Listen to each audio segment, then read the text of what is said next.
আমাকে 5 বছর সময় দেন, পুরো দেশের শিক্ষা সিস্টেম চেঞ্জ করে দেবো ইনশাআল্লাহ।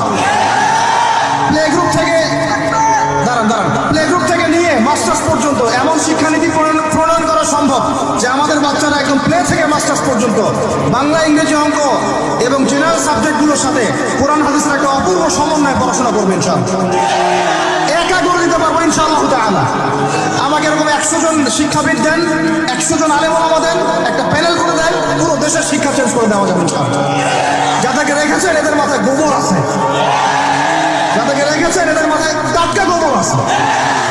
বইপত্রগুলোর অবস্থা দেখেছেন? কিন্তু দাবি জানাই উপরের লেভেল থেকে এমন একটা শিক্ষা ব্যবস্থা প্রণয়ন করা হোক যাতে আমার মাদ্রাসা গড়ার প্রয়োজনই না হয়। ওই সিস্টেম রাষ্ট্রীয়ভাবেই পড়ানো হবে ইনশাআল্লাহ। আর ছেলে ইমামতিও করবে, এদিকে বিমানও উড়াবে ইনশাআল্লাহ। আমার মেয়ে ডাক্তারও হবে, এদিকে দেখবেন হাফেজাও হবে ইনশাআল্লাহ। একজন মুফতি সাহেব তিনি ফতোয়া দিবেন, একই সাথে বিশ্ব অর্থনীতি সম্পর্ক জানবেন ইনশাআল্লাহ।